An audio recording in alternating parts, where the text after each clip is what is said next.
Assalamualaikum warahmatullahi wabarakatuh.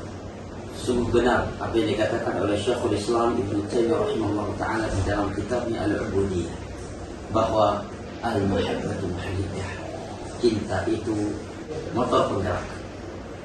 Seorang kalau sudah mencintai sesuatu pasti akan bergerak kepadanya.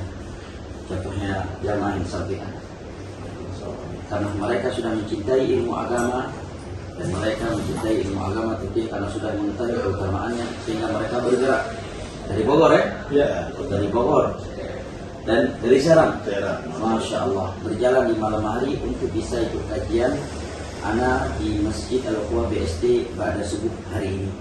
Mereka berjalan dari Bogor di malam hari dan sampai ke sini jam berapa? Jam setengah 4. Jam setengah 4 atau setengah 1 malam, dan tidur di masjid menunggu kajian pada subuh. Semoga apa yang boleh lakukan ini menjadi contoh dan teguran buat kita semua.